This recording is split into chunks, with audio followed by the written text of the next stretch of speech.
अब गोदी मीडिया सरासर मोदी जी के साथ है। कई और चीजें भी बदल गई।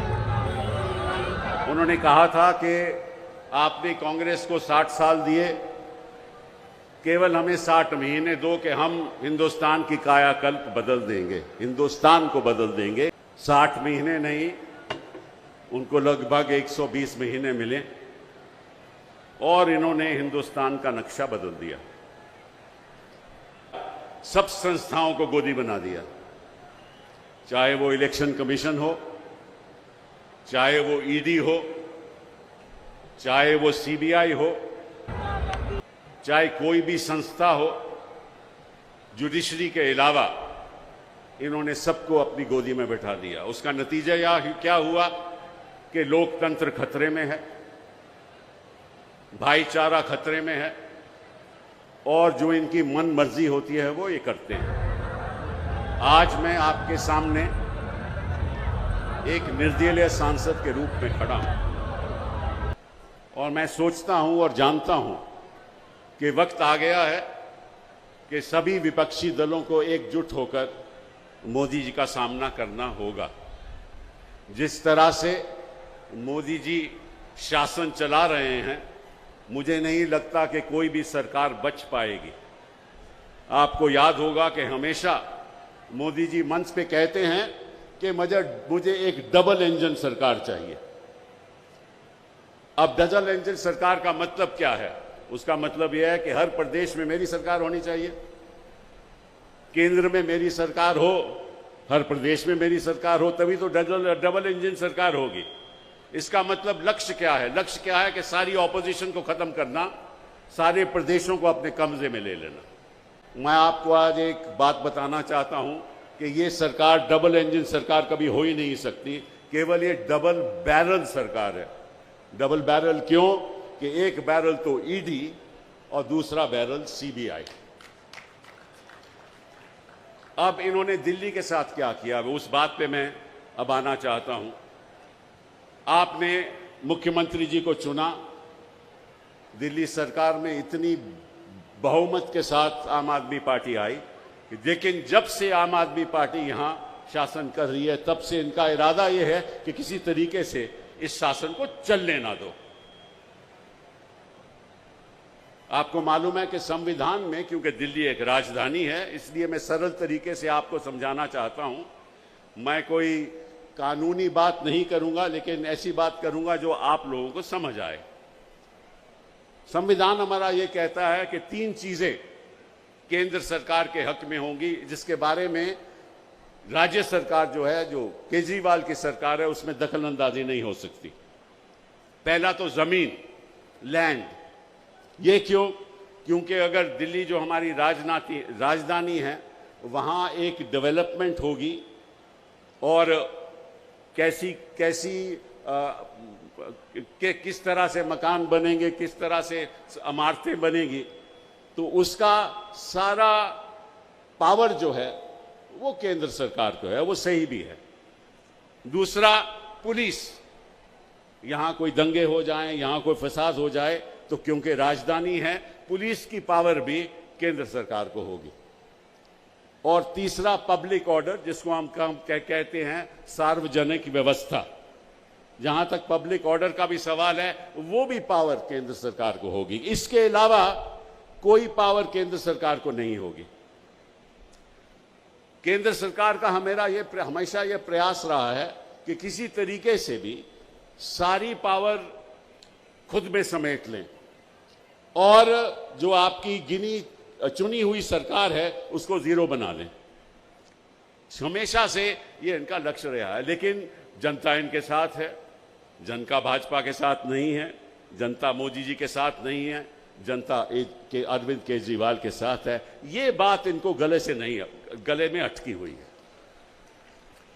तो इन्होंने क्या किया? इन्होंने केस कर दिया सुप्रीम कोर्ट में और ये कहने लगे कि जो भी ब्यूरोक्रेट हैं, जो भी अधिकारी हैं, वो भी हम चुनेंगे और जो हम कहेंगे वो करेंगे। तो मैं मोदी जी से पूछना चाहता हूं कि आपने फिर दिल्ली को एक लेजिस्लेटिव असेंबली क्यों दी? अगर आपने सारी पावर ही अपने हाथ में रखनी है तो फिर आप इसको यूनियन टेरिटरी की तरह चलाना चाहते हो। आपको मालूम है कि चंडीगढ़ यूनियन टेरिटरी है, आपको मालूम है कि कई ऐसी जगह हिंदुस्तान में है जो यूनियन टेरिटरी रही हैं और वहां कोई असेंबली नहीं है। असेंबली बनाने का मतलब क्या था? असेंबली बनाने का यही मतलब था ना कि जो लोग चाहें वही काम हो, लेकिन यहां लगता है कि जो मोदी जी चाहते हैं वही काम होना चाहिए। ये तो ना तो जनता को स्वीकार होगा, ना हमारे लोगों को स्वीकार होगा, ना हमारी देश की जनता को स्वीकार होगा।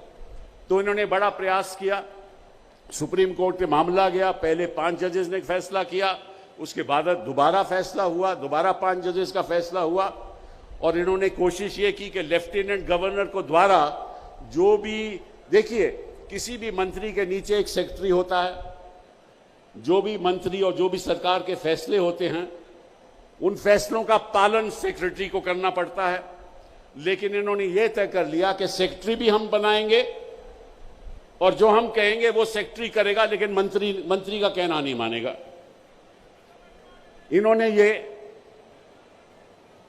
कोर्ट के सामने रखा, कोर्ट ने कहा ये असंवैधानिक है, ये गलत है, क्योंकि फिर इलेक्टेड गवर्नमेंट का लेजिस्लेटिव। तो सुप्रीम कोर्ट ने यह फैसला दिया कि जहां तक अधिकारियों का सवाल है, सुप्रीम कोर्ट ने कहा केवल रिस्पॉन्सिबिलिटी उनकी मंत्रिमंडल को होगी, मतलब कि जो मंत्रिमंडल कहेगा, जो मंत्री कहेगा, उसका पालन उनको करना पड़ेगा। यह फैसला हो गया। ये 11 मई 2023 को यह फैसला सुप्रीम कोर्ट ने सुनाया और फिर इन्होंने क्या किया, इन्होंने 19 मई को एक अध्यादेश जारी कर दिया। उस अध्यादेश के अंतर्गत इन्होंने कहा कि चाहे जो सुप्रीम कोर्ट ने कहा हो, जो सुप्रीम को कहा हो, हम जो national capital territory of Delhi का जो एक्ट है 1991 का, उसमें संशोधन करते हैं और उसके अंतर्गत हम एक कमेटी का गठन बनाते हैं। एक कमेटी में कौन होगा? एक तो मुख्यमंत्री जी चेयरमैन होंगे, उसके साथ प्रिंसिपल सेक्रेटरी होम होंगे और उसके साथ चीफ सेक्रेटरी होंगे। और साथ में कानून में यह कह दिया कि जो फैसले होंगे अगर आम सहमति से नहीं होते तो मेजॉरिटी से फैसले होंगे, और अगर मेजॉरिटी से फैसले होंगे तो दो तो वहां ब्यूरोक्रेट हैं, एक प्रिंसिपल होम सेक्रेटरी और एक चीफ सेक्रेटरी। वो किसके ब्यूरोक्रेट हैं? वो केंद्र सरकार के ब्यूरोक्रेट हैं। तो इसका मतलब क्या हुआ कि 2 लोग जो इस कमेटी में शामिल हैं, उनका फैसला चुनी हुई सरकार के खिलाफ भी हो सकता है। मतलब कि आप मुख्यमंत्री जी की तौहीन करें, अगर मुख्यमंत्री का फैसला नहीं चलने वाला तो फिर इसका मतलब ये हुआ कि ब्यूरोक्रेसी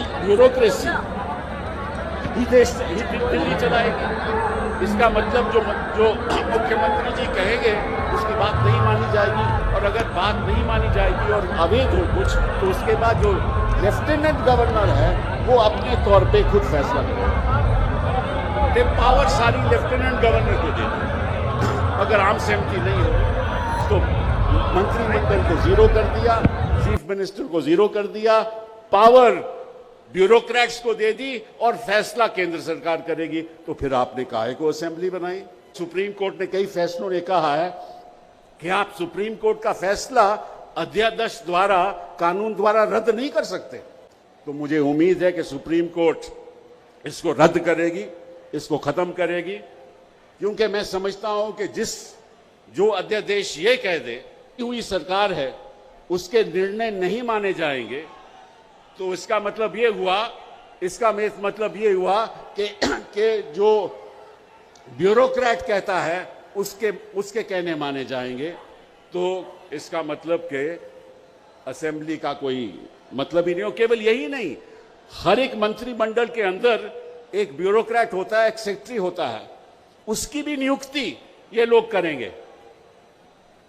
उसके हक क्या होंगे ये भी ये लोग करेंगे। और अगर इसमें भी कोई मतभेद हो कमेटी में तो वो भी फैसला लेफ्टिनेंट गवर्नर करेगी। मैं तो आज मैं यहाँ आया हूँ, इसलिए आया हूँ कि मैं समझता हूँ कि जब जब भी संविधान पे आक्रमण होता है तो हम लोगों को इकट्ठा होकर खड़ा होना चाहिए। मैं एक निर्दलीय सांसद हूँ, मैं किसी पार्टी से जुड़ा नहीं हूँ। अखिलेश जी की वजह से उन्होंने मुझे निर्दलीय रूप में यहाँ पार्लियामेंट में भेजा है और मेरा मकसद ये रहेगा कि आने वाले दिनों में हर प्रदेश में जाकर मैं ये बात कहूँगा कि वक्त आ गया है कि हम सबको एकजुट होकर मोदी जी के खिलाफ लड़ाई लड़नी चाहिए। मैं आज आपको एक मन की बात बताना चाहता हूँ। मोदी जी हमेशा बच्चों को मन की बात बताना चाहते हैं, मैं भी आपको मन की बात बताना चाहता हूँ। वो ये है कि जनता इनको पसंद नहीं करती, जनता इनको नहीं चाहती। जनता कहती है काफी हो गया, आपको बड़ा वक्त दे दिया, आप तो एक अमीरों के प्रधानमंत्री हैं, आम जनता के मामलों में तो आप दखलंदाजी नहीं करते। जनता पिस रही है। मैं आपको सच बात बताऊं कि आज के दिन में कौन सा ऐसा विभाग है जिसमें आम आदमी का फायदा हुआ हो। इस देश में 10% लोगों की जो संपत्ति है, 10% लोगों की जो संपत्ति है वो देश के जो 76% संपत्ति है वो 10 लोगों के पास है। 76%। 80 करोड़ लोग यहां 10,000 से कम पर माह कमाते हैं। तो ये कौन सा देश है? किसकी बात आप कर रहे हो? हम इंसाफ चाहते हैं और इसलिए मैंने कुछ ही दिनों पहले, कुछ ही महीनों पहले एक निर्णय किया था कि हम एक वेबसाइट चलाएंगे जिसका नाम होगा इंसाफ के सिपाही। मैं चाहता हूं कि अरविंद केजरीवाल जी अब आप कार्यकर्ता को बताइए कि सब इस वेबसाइट में शामिल हों, अपना नाम से शामिल हों, कहाँ रहते हैं वो शामिल करें, डिटेल शामिल करें ताकि हिंदुस्तान के इंसाफ के सिपाही बने। ये बहुत ज़रूरी है क्योंकि ये लड़ाई इंसाफ की लड़ाई है। जिस तरह से बेइंसाफी हो रही है हमारे देश में, उसको हमें एकजुट होकर लड़ना है। बहुत वक्त ले लिया मैंने आपका, मैं आभारी हूँ केजरीवाल जी का कि उन्होंने मुझे ये मौका दिया। मैं चाहता था कि आपके सामने आकर मैं ये तो बता दूं कि आप लोग, हम लोग, सारे विपक्ष के लोग इकट्ठा होकर एक मंच 2024 में मोदी जी को हरा कर रहेंगे। बहुत बहुत धन्यवाद, शुक्रिया। इस काले अध्यादेश के खिलाफ आज जितनी बड़ी संख्या में आप लोग उपस्थित हैं, ये बताने के लिए काफी है कि अरविंद केजरीवाल ये लड़ाई जीतने जा रहे हैं। आज एक काला अध्यादेश लाकर नरेंद्र मोदी जी की सरकार सुप्रीम कोर्ट के 5 जजों के फैसले को बदलना चाहती है। माननीय सर्वोच्च न्यायालय के 5 जजों के फैसले को बदलना चाहती है। दिल्ली के 2 करोड़ लोगों का अधिकार छीनना चाहती है। इस काले अध्यादेश के माध्यम से लोकतंत्र को खत्म करना चाहती है, दिल्ली की सत्ता को खत्म करना चाहती है। तो मैं आज इस रामलीला के मैदान से नरेंद्र मोदी जी से कहना चाहता हूं, तुम अगर दिल्ली की सरकार को बदलना चाहते हो, दिल्ली के संविधान को बदलना चाहते हो, तो दिल्ली और देश की जनता केजरीवाल के साथ मिलकर तुम्हारी सत्ता को बदलने का काम करेगी। तानाशाही की पराकाष्ठा है, अत्याचार की पराकाष्ठा है। आज दिल्ली में केजरीवाल को किस जुर्म की सजा मिल रही है? यह कि वो अच्छे शिक्षा देने का काम कर रहे हैं, यह कि वो मासूम बच्चों के लिए अच्छे स्कूल बनवा रहे हैं, यह कि बिजली फ्री दे रहे हैं। केजरीवाल को सजा इस बात की मिल रही है कि वो मोहल्ला क्लिनिक बना रहे हैं, बुजुर्गों को तीर्थ यात्रा दे रहे हैं, माताओं बहनों के लिए बस की फ्री यात्रा दे रहे हैं। देश में पहली ऐसी सरकार बनाई जब अमेरिका के राष्ट्रपति ट्रंप की पत्नी हिंदुस्तान आती है तो कहती है हमें केजरीवाल और मनीष सिसोदिया का स्कूल देखना है। 75 साल में यह काम करके केजरीवाल ने दिखाया। आज इस बात की सजा इनको मिल रही है। 49 विधायकों को हमारे पकड़ के जेल में डाल दिया। भाई मनीष सिसोदिया जी जेल में है, सत्येंद्र जैन जी बड़ी मुश्किल से जमानत पे बाहर आए, 36 किलो उनका वजन कम हो गया। साथियों, आप देखेंगे तो आंख से आंसू आ जाएगा। हमारे मंत्रियों को, हमारे विधायकों को, पार्टी के नेताओं को, अरविंद केजरीवाल को अपनी तानाशाही से दबाने का जो जुर्म नरेंद्र मोदी जी कर रहे हैं, इस काले अध्यादेश के माध्यम से मैं कहना चाहता हूं, आइए हम सब मिलके इस सरकार के चेहरे को काला करने का काम करें। हम सब मिलके इसके चेहरे को काला करने का काम करेंगे। बस एक ही बात कहना चाहता हूं, पूरे देश के नेताओं से पिछले दिनों में अरविंद केजरीवाल जी ने मुलाकात की है, सबका समर्थन मिल रहा है। आज आप इतनी भारी संख्या में यहां पर इकट्ठा हुए हैं। पूरे देश में इस आंदोलन को बढ़ाना होगा, लेकिन कतई भी ये मंजूर नहीं है कि दिल्ली के 2 करोड़ लोगों का अधिकार छीना जाए। और इस अधिकार को अगर छीना गया तो सड़क से लेके संसद तक लड़ाई होगी। राज्यसभा में जब ये बिल आएगा तो इस बिल को सारी विपक्षी पार्टियों के साथ मिलकर गिराने का काम हम लोग करेंगे। राज्यसभा में ये बिल पास नहीं होने देंगे। बहुत बहुत शुक्रिया, बहुत बहुत धन्यवाद। आज सिर्फ हमने जनता तक ये बात पहुंचानी है कि कैसे आपके अधिकारों को छीना जा रहा है। आप धूप में, आप धुंध में, ठंड में, गर्मी में खड़े होकर पोलिंग बूथ पर लाइन में लगकर वोट डालते हो कि ये मेरा पसंदीदा नेता है, मैं इसको अपने हल्के से विधानसभा भेजूंगा तो अच्छे कानून बन के आएंगे, मेरे इलाके का काम होगा। लेकिन मोदी साहब, ये भाजपा वाले, ये चाहते ही नहीं है इनके बिना किसी और की गवर्नमेंट बन जाए।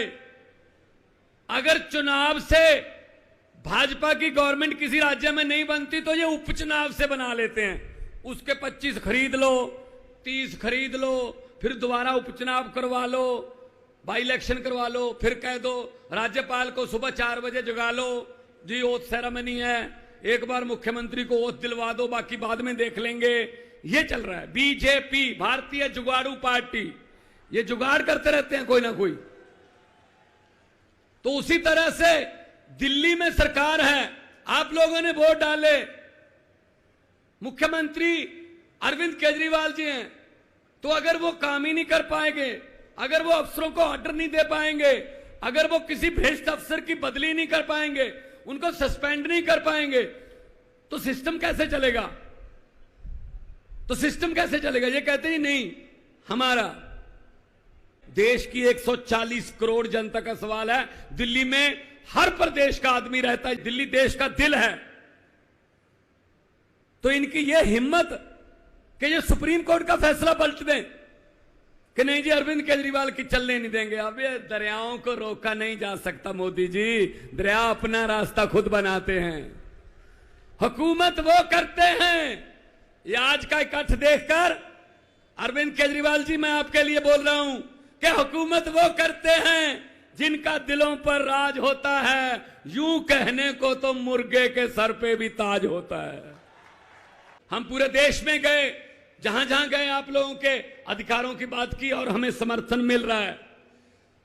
ये ऐसा कपिल सिब्बल जी, ये तो फिर भी चलो इन्होंने कर रखा है कि एलजी है, ये फुल स्टेट है पंजाब। हमारा राज्यपाल हमें बजट सेशन बुलाने की इजाजत नहीं दे रहा था, हमें सुप्रीम कोर्ट आना पड़ा। जी बजट सेशन बुलाने दो। सुप्रीम कोर्ट ने कहा बजट सेशन होगा, इजाजत दो। बजट सेशन के पहले 4-5 दिन पहले मंत्रिमंडल की मीटिंग होती है, जो सरकार की प्राप्तियां होती हैं, उपलब्धियां होती हैं, वो लिखकर गवर्नर को दी जाती हैं कि मेरी सरकार ने ये किया, मेरी सरकार ने ये किया। तो उसने कहा हाउस में आके, कहता मैं इसमें मेरी सरकार नहीं कहूंगा। मैंने कहा फिर किसकी सरकार है? कहता माई गवर्नमेंट नहीं कहूंगा। मैंने कहा जी मुझे सुप्रीम कोर्ट जाना पड़ेगा फिर दोबारा। You have to say that, ये मंत्रिमंडल द्वारा पास किया हुआ भाषण है, you have to read it word by word. बोला भाई साहब, फिर बोलना पड़ा। तो ये हर स्टेट के कोई ना कोई डिक्का, कोई ना कोई अड़चन करते रहते हैं, ये नहीं चलेगा। तो आज की ये अध्यादेश को बचाने की, ये लोकतंत्र को बचाने की रैली है। कहने को तो हम biggest democracy of the world हैं, लेकिन है लोकतंत्र? कहीं पे लोकतंत्र बचा है? भाई साहब, जनता को इकट्ठा होना पड़ेगा। 140 करोड़ लोगों को इकट्ठे होके देश को बचाना पड़ेगा। ये देश शहीद आजम भगत सिंह, राजगुरु सुखदेव, चंद्रशेखर आजाद, अशफाकुल्लाह, सुभाष चंद्र बोस, हजारों शहीदों ने कुर्बानियां लेके ये देश लेके दिया था। ये किसी के बाप की जगीर नहीं है कि मैं ही इस पे राज करूंगा, मैं ही इस पे राज करूंगा। अगर 140 करोड़ जनता ये तय कर ले कि हमने देश को बचाना है तो देश बच जाएगा। वरना ये मीडिया वाले खड़े हैं, दिखाना है दिखा दो, वरना चलो आने का शुक्रिया, चलो ये कैमरे लेके तो आ गए, चलो चलाना ना चलाना तो इनके बॉसेस का काम है, कम से कम हमारी तरफ मुंह तो कर रखे कैमरों के। ये इतने अहंकारी हो गए हैं बीजेपी वाले। अगर ये 2024 में जीत गए, ये संविधान बदल देंगे, उसके बाद इलेक्शन नहीं होंगे देश में, प्रधानमंत्री जी हमारे नरेंद्र पुतिन बन जाएंगे, नरेंद्र मोदी की जगह। उन पुतिन ने भी ये कर रखा है कि 35 साल में ही रहूंगा राष्ट्रपति। ये आने वाला नरेंद्र पुतिन है। आप देश को जागना पड़ेगा। तो ये डराते हैं। अरे इसी मैदान से शुरू हुए थे, इसी ग्राउंड से शुरू हुए थे। जन्मभूमि है आम आदमी पार्टी की। ये हमें मजाक करते थे, अरविंद केजरीवाल जी को मजाक करते थे, सड़कों पर बैठकर कानून नहीं बनते, जीत कर आइए, जीत कर आइए। हम जीत कर आ गए, ये सड़कों पर बैठे हैं। अब ये कुदरत है, वक्त है। ये वक्त बहुत बड़ी चीज है। ये राजाओं से भीख मंगा देता है वक्त, ये भिखारियों के सर पे ताज टिका देता है वक्त। वक्त बहुत बड़ी चीज है। ये हमें जेल में डालकर तोड़ना चाहते हैं, हमारी टीम तोड़ना चाहते हैं। इनको मैं यही कहूंगा कि हम वो पत्ते नहीं जो शाख से टूटकर गिर जाएंगे। हम वो पत्ते नहीं जो शाख से टूटकर गिर जाएंगे।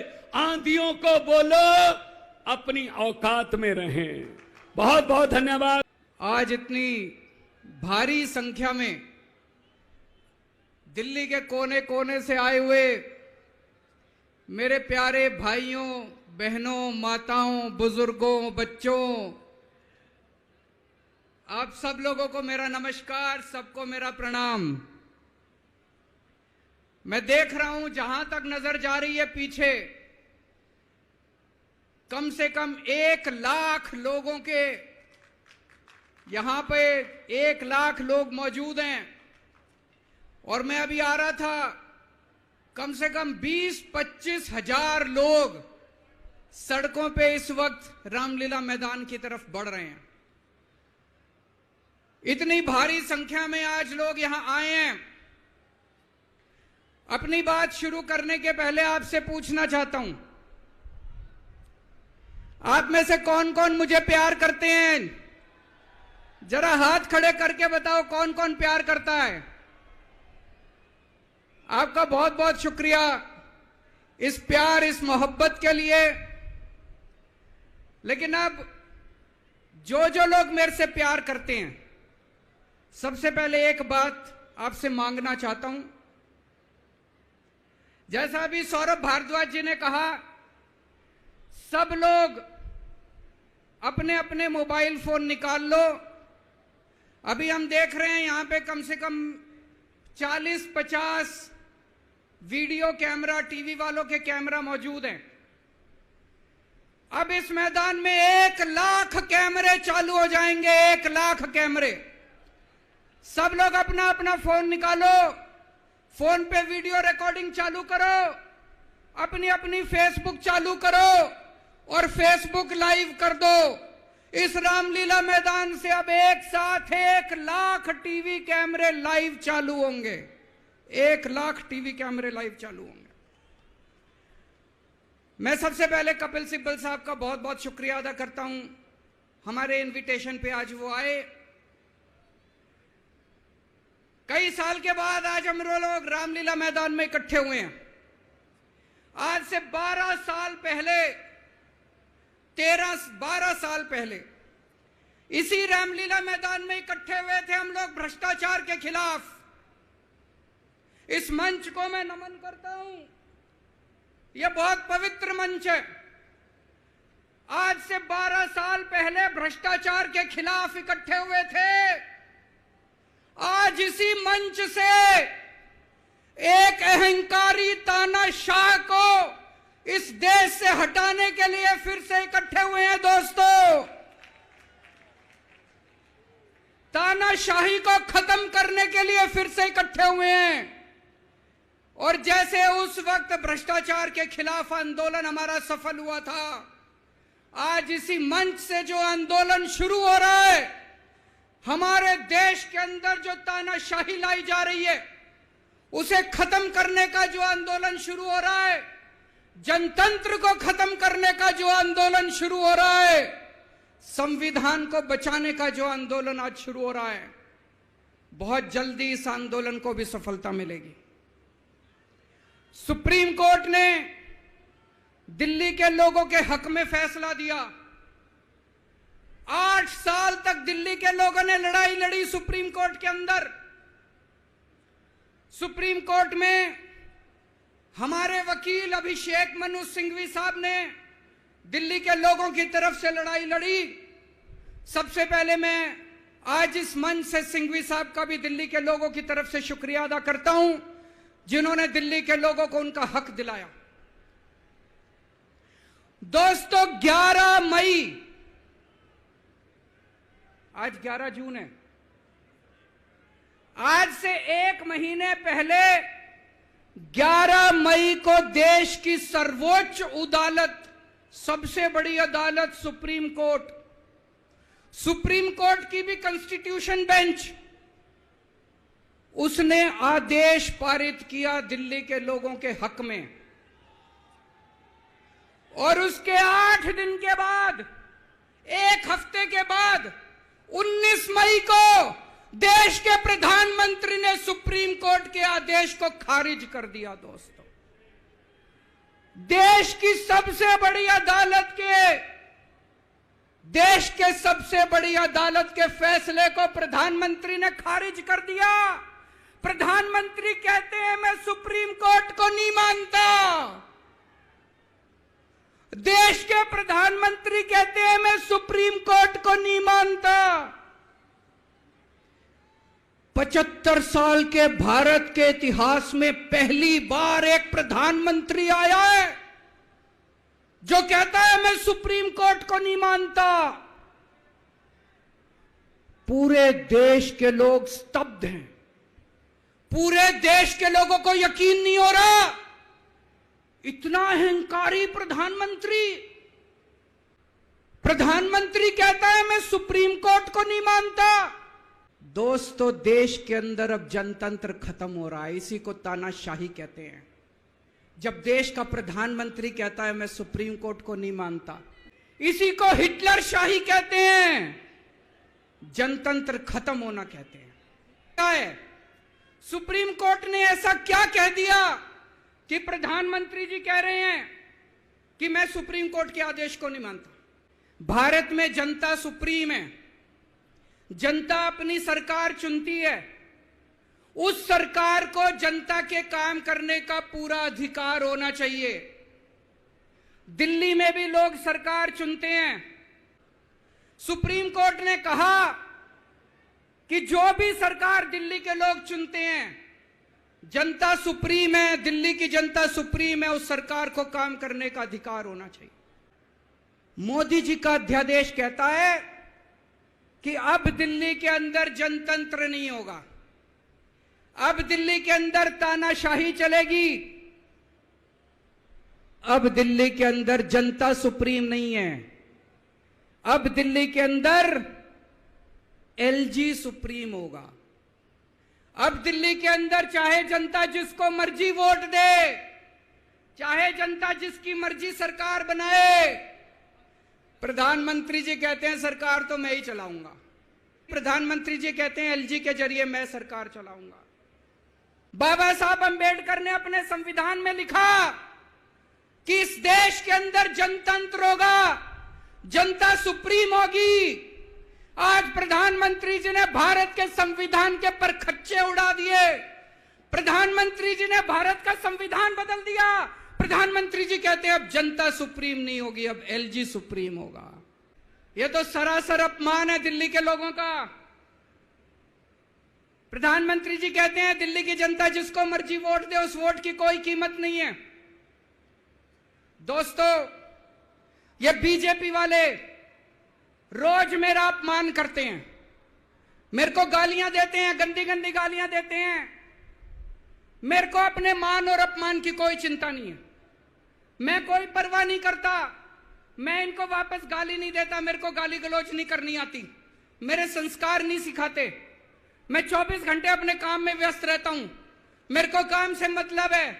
आप लोगों ने मेरे को इतना मौका दिया, इतनी जिम्मेदारी है, 24 घंटे काम करता हूं। ये लोग मेरे को जितनी मर्जी गाली दे लें, लेकिन इस बार इन लोगों ने आपका अपमान किया है, आपकी वोट की कीमत, आपका वोट का अपमान किया है। यह मैं बर्दाश्त नहीं कर सकता, आपके अपमान को मैं बर्दाश्त नहीं कर सकता। इसको किसी हालत में नहीं होने देंगे। दिल्ली के लोगों के वोट का जो इन्होंने अपमान किया है, मोदी जी ने तमाचा मारा है दिल्ली के लोगों को, इसको बर्दाश्त नहीं कर सकते। इसको ठीक करा के रहेंगे, इस अध्यादेश को खारिज करा के रहेंगे, सुप्रीम कोर्ट के आदेश को पालन करा के रहेंगे। सारी पार्टियों के नेताओं से मिला, मैं आपको दिल्ली के लोगों को बताना चाहता हूं, देश के सारे लोग आपके साथ हैं। आप ये मत समझना आप अकेले हो, 140 करोड़ लोग आपके साथ हैं। वेस्ट बंगाल के लोग आपके साथ हैं, तमिलनाडु के लोग आपके साथ हैं, केरला के लोग आपके साथ हैं, महाराष्ट्र के लोग आपके साथ हैं, बिहार के लोग आपके साथ हैं, उत्तर प्रदेश के लोग आपके साथ हैं, मध्य प्रदेश के लोग आपके साथ हैं। 140 करोड़ लोग मिलके इस अध्यादेश का विरोध करेंगे, जनतंत्र को बचाएंगे दोस्तों। और मैं पूरे देश के लोगों को बोलना चाहता हूं, यह मत सोचना कि यह केवल दिल्ली वालों के साथ हुआ है। मुझे अंदर से पता चला यह मोदी जी का पहला वार है। ऐसा ही अध्यादेश, जो अध्यादेश आज दिल्ली में पारित किया गया, जिस अध्यादेश के जरिए दिल्ली वालों की ताकत खत्म कर दी गई, इस अध्यादेश के जरिए, जिस अध्यादेश के जरिए दिल्ली के अंदर आज तानाशाही लागू की जा रही है, कल यही अध्यादेश राजस्थान के लिए लाया जाएगा, कल यही अध्यादेश पंजाब के लिए लाया जाएगा, कल यही अध्यादेश मध्य प्रदेश के लिए लाया जाएगा, कल यही अध्यादेश महाराष्ट्र के लिए लाया जाएगा। इसे अभी रोकना पड़ेगा, सबको मिलकर अभी रोकना पड़ेगा दोस्तों। मोदी जी दिल्ली वालों के पीछे क्यों पड़े हैं? दिल्ली वालों के पीछे क्यों पड़े हैं मोदी जी?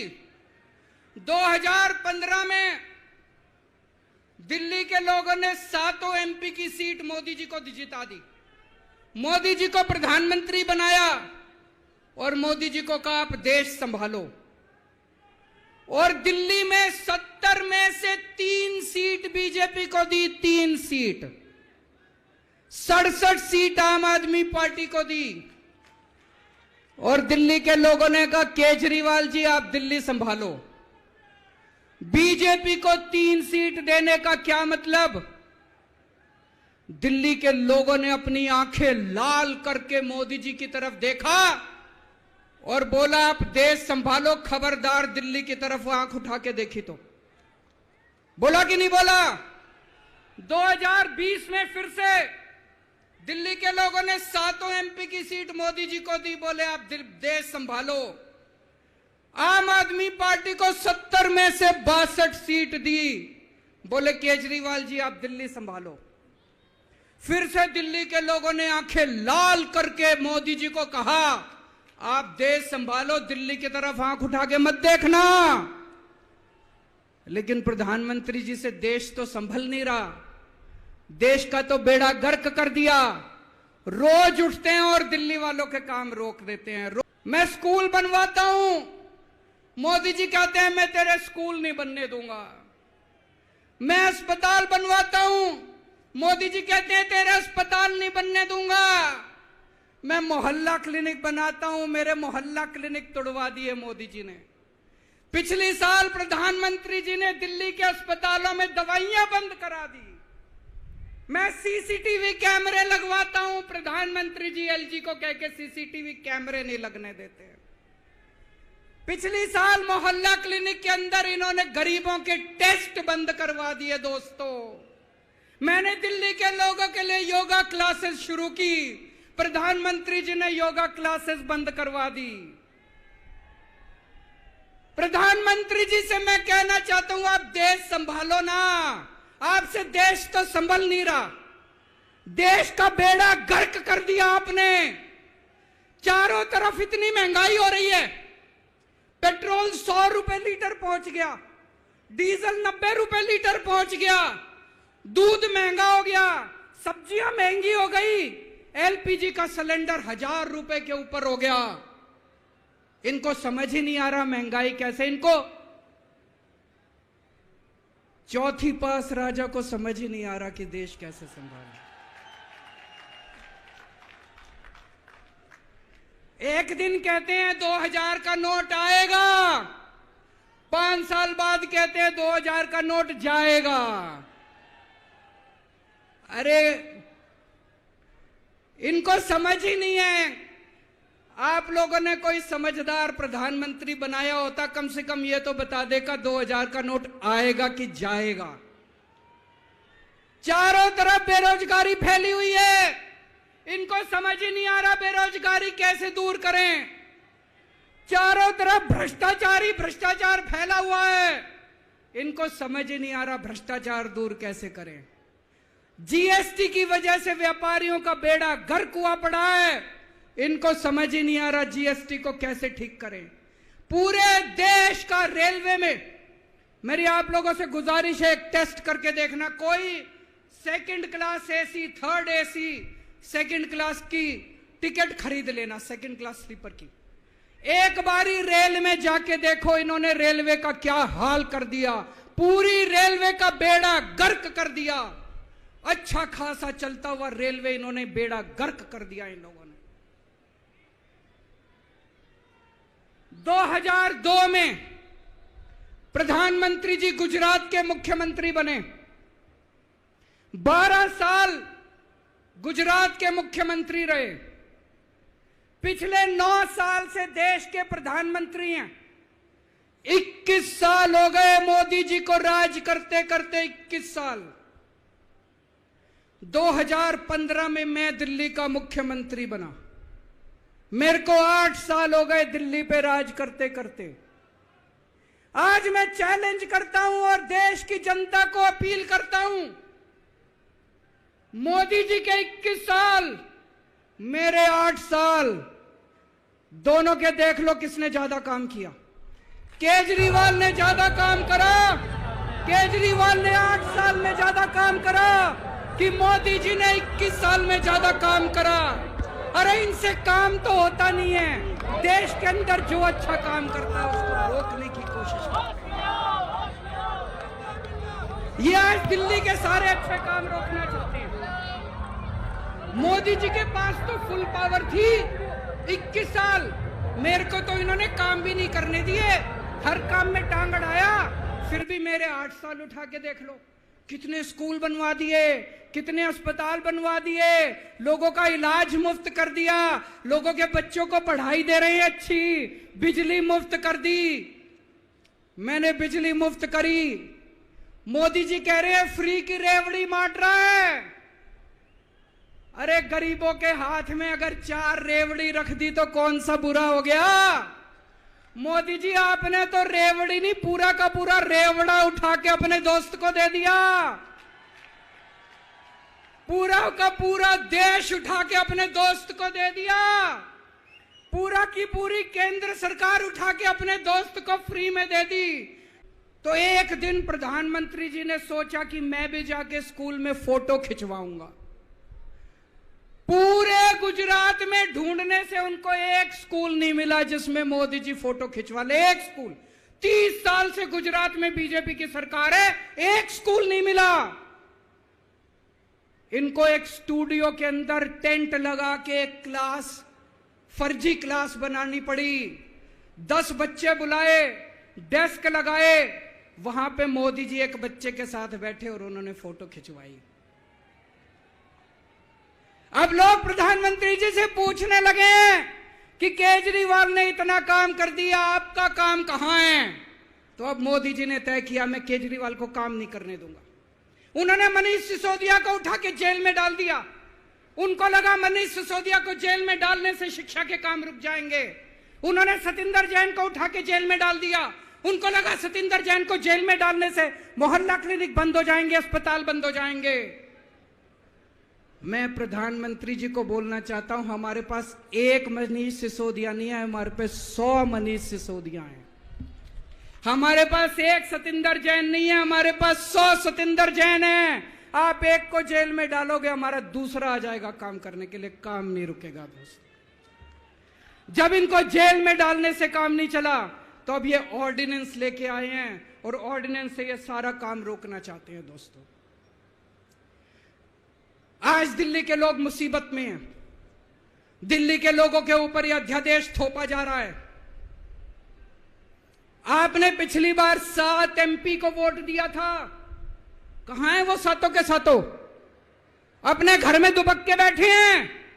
वो बीजेपी के गुलाम है, वो आपके नहीं है, आपके सगे नहीं है, वो बीजेपी के गुलाम है।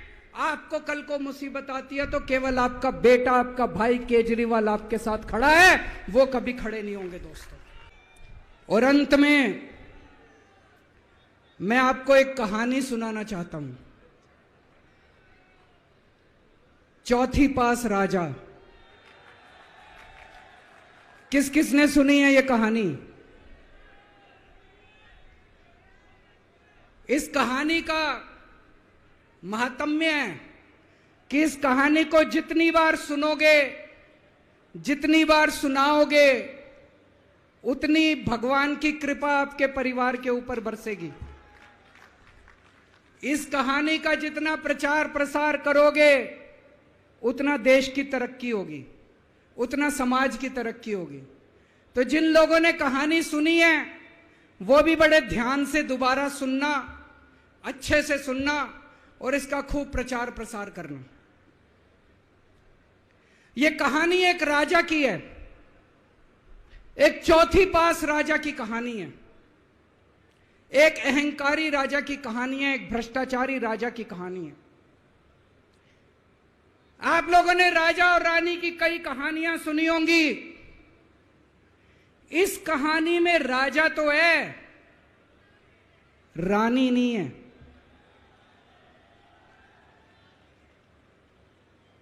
तो एक महान देश था, कई हजार साल पुराना देश। उस देश के एक गांव में एक बच्चा पैदा हुआ, बहुत गरीब घर में एक बच्चा पैदा हुआ। तो जैसे गांव के अंदर बच्चा पैदा होने पे ज्योतिषी आते हैं, ज्योतिषी आके बच्चे का भविष्य बताते हैं, ऐसे गांव का ज्योतिषी आया। उसने बच्चे की कुंडली देखी और बच्चे की मां को बोला कि माई, तेरा बेटा बड़ा होके बहुत बड़ा सम्राट बनेगा। माई को समझ नहीं आया, मैं इतनी गरीब, मेरा परिवार इतना गरीब, मेरा बेटा सम्राट कैसे बनेगा। खैर, बच्चा धीरे धीरे बड़ा होने लगा। गांव के सरकारी स्कूल में उसका एडमिशन करा दिया। उसका पढ़ने लिखने में मन नहीं लगता था। पढ़ते पढ़ते, क्लास करते करते चौथी में आके उसने नाम कटवा लिया। उसका पढ़ाई लिखाई में मन नहीं लगता था। बगल में, गांव के बगल में एक रेलवे स्टेशन था। घर में बहुत गरीबी थी। वो बच्चा वहां स्टेशन पे जाके चाय बेचने लगा।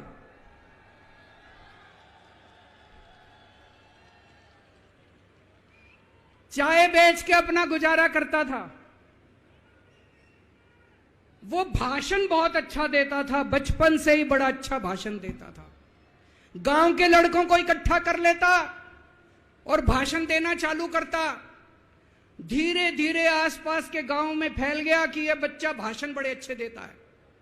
आसपास के लड़के भी इकट्ठे हो गए और जो मर्जी टॉपिक हो भाषण देना चालू कर देता था और रुकता ही नहीं था, घंटों घंटों तक भाषण देता रहता था। बच्चा बड़ा हुआ, ज्योतिषी ने कहा था बड़ा होके बच्चा उस महान देश का सम्राट बन गया।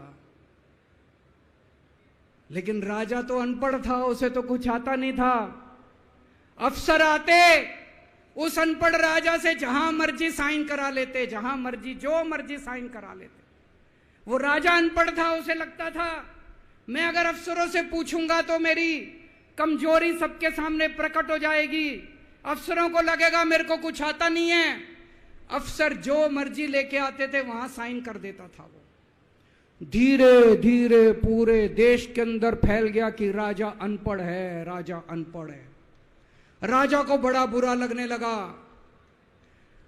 तो राजा ने कहीं से एक फर्जी डिग्री का जुगाड़ कर लिया, एक फर्जी डिग्री का जुगाड़ कर लिया, एमए की डिग्री का। और राजा बोला मैं एमए हूं, पर सच्चाई तो पूरे देश को पता थी, राजा तो अनपढ़ था।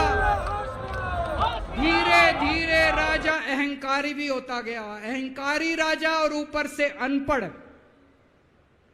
जो मर्जी उस राजा के पास जाता और राजा से कुछ भी पास करा के ले आता। एक बार कुछ लोग गए राजा को, बोले जी नोटबंदी कर दो, नोटबंदी करने से भ्रष्टाचार खत्म हो जाएगा, आतंकवाद खत्म हो जाएगा। राजा को कुछ समझ नहीं आया, राजा की खूब चमची मारी उन्होंने। राजा ने एक दिन शाम को टीवी पे आके 8 बजे नोटबंदी कर दी। पूरे देश का बेड़ा गर्क हो गया दोस्तों। लंबी लंबी बैंकों के सामने लाइनें लग गई, कई लोग मर गए, दुकानें बंद हो गई, रोजगार बंद हो गए, बड़ी बड़ी इंडस्ट्री बंद हो गई, पूरे देश का बेड़ा गर्क हो गया। फिर एक दिन कोई आके बोला जी 2000 का नोट ले आओ। राजा 2000 का नोट ले आया। 4 साल बाद कुछ लोग आके बोले जी 2000 का नोट बंद कर दो। राजा ने 2000 का नोट बंद कर दिया। राजा को अक्ल तो थी नहीं, बेवकूफ था, अनपढ़ था। कभी 2000 का नोट चालू करता था, कभी 2000 का नोट बंद करता था। एक बार कुछ लोग आके बोले जी ये किसानों के कानून बना दो, इस कानून से किसानों का भला होगा। राजा ने कानून बना दिए, पूरे देश के किसान सड़कों पे उतर आए। 750 किसान मर गए आंदोलन में, और 1 साल के बाद राजा को वो तीनों कानून वापस लेने पड़े। एक बार उस देश के अंदर बहुत बड़ी महामारी फैल गई, चारों तरफ महामारी फैल गई, लोग मरने लगे। किसने आके बोला जी थाली बजवाओ तो देश ठीक हो जाएगा। तो राजा ने पूरे देश में थाली और चम्मच बजवा दिए। महामारी तो नहीं बची, महामारी तो फैली रही। किसी ने आके कहा जी डॉक्टरों की जरूरत पड़ेगी, दवाइयों की जरूरत पड़ेगी, इंजेक्शन की जरूरत पड़ेगी, तब महामारी रुकेगी। राजा अपने दोस्तों का बड़ा ख्याल रखता था। उसके दोस्त थे, एक दोस्त ने 10,000 करोड़ रुपए चोरी कर लिए, राजा ने उसको देश से भगा दिया। दूसरे दोस्त ने 20,000 करोड़ चोरी कर लिए, राजा ने उसको भी देश से भगा दिया। पर एक दोस्त ऐसा था जिससे राजा की ज्यादा ही दोस्ती थी। कौन था?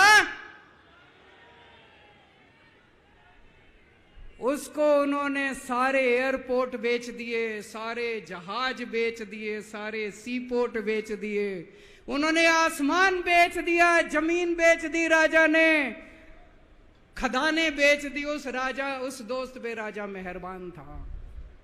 राजा का एक और दोस्त था। वो दोस्त इतना गंदा था कि उसने कुछ अंतरराष्ट्रीय खिलाड़ी महिलाओं के साथ बदतमीजी करी, लेकिन राजा ने दोस्ती नहीं छोड़ी। मजाल जो उस दोस्त के ऊपर कोई आंच आ जाए, राजा उस दोस्त के साथ खड़ा रहा, लेकिन उसने खिलाड़ियों का सुना। राजा का एक और दोस्त था, उस दोस्त ने किसानों के ऊपर गाड़ी चढ़ा दी, रौंद दिया, कुचल दिया किसानों को। राजा ने अपनी दोस्ती नहीं छोड़ी। इस बात पे तो दाद देनी पड़ेगी कि राजा दोस्तबाज था, एक नंबर का दोस्तबाज था।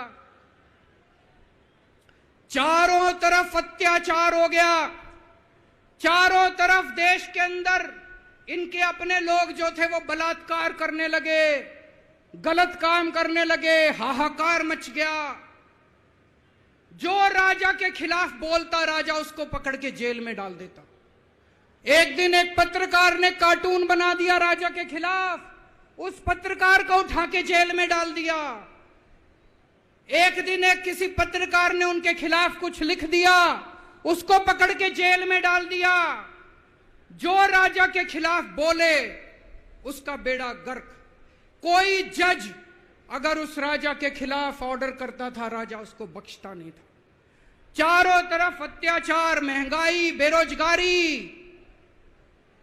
ऊपर आसमान में देवता ये सब देख रहे थे कि पृथ्वी के ऊपर कितना घनघोर अत्याचार हो रहा है। सारे देवता इकट्ठे हुए, देवताओं ने मीटिंग करी, सारे देवता मिलकर शिवजी महाराज जी के पास गए और कहा, महाराज कुछ करो, पृथ्वी के ऊपर अन्याय हो गया, अत्याचार हो गया, चारों तरफ बलात्कार, चारों तरफ हाहाकार मचा हुआ है, जनता परेशान हो रही है। पृथ्वी जी, शिवजी महाराज जी ने अपनी तीसरी आंख खोली और दोस्तों यहां प्रचंड पृथ्वी के ऊपर अजीब अजीब घटनाएं घटने लगी। उज्जैन के अंदर महाकाल की 6 सप्तऋषियों की बड़ी बड़ी 10 फुटा भारी भारी मूर्तियां थी। एक दिन बारिश और तूफान आया और 6 की 6 मूर्तियां टूट गई। लोगों ने कहा बड़ा अपशकुन हो रहा है, बड़ा अपशकुन। एक दिन एक ट्रेन एक्सीडेंट हो गया, 250 से ज्यादा लोगों की मौत हो गई। लोगों ने कहा बड़ा अपशकुन। और एक दिन घनघोर बारिश आई, तूफान आया, ऊपर से आकाशवाणी हुई। सारे देश की जनता को भगवान ने कहा कि आप महान देश के लोग हो, क्या कर रहे हो, उठो, खड़े हो जाओ और इस अहंकारी राजा के खिलाफ सब लोग मिलकर आवाज उठाओ। भगवान आपके साथ है। और उसके बाद दोस्तों सोई हुई जनता जाग गई और 1 साल के अंदर उस अहंकारी राजा का राजपाट जनता ने उखाड़ के फेंक दिया। और उसके बाद वो महान देश दिन दूनी रात चौगुनी प्रगति करने लगा। ये कहानी बड़ी पवित्र कहानी है। इस कहानी को सुनने से और सुनाने से परिवार का, समाज का और देश का बहुत भला होता है। इसे ज्यादा से ज्यादा शेयर कीजिए, ज्यादा से ज्यादा लोगों तक पहुंचाइए ताकि ज्यादा से ज्यादा लोग इसे सुन सकें, इसे समझ सकें। अंत में आपसे एक ही विनती है, अगली बार वोट डालने जाओ तो ऐसे आदमी को वोट डालना, ऐसे आदमी को प्रधानमंत्री बनाना जो कम से कम इतनी तो समझ रखता हो कि 2000 का नोट कैंसिल करना है कि चालू करना है। कपिल सिब्बल साहब एक बहुत अच्छी लड़ाई लड़ रहे हैं। इनकी एक वेबसाइट है इंसाफ के सिपाही। आप लोग सब लोग ज्यादा से ज्यादा इस वेबसाइट पे जाके इसको लॉगिन करें, रजिस्टर करें और हम सब लोगों को मिलके अपने महान देश भारत देश के लिए काम करना है। भारत माता की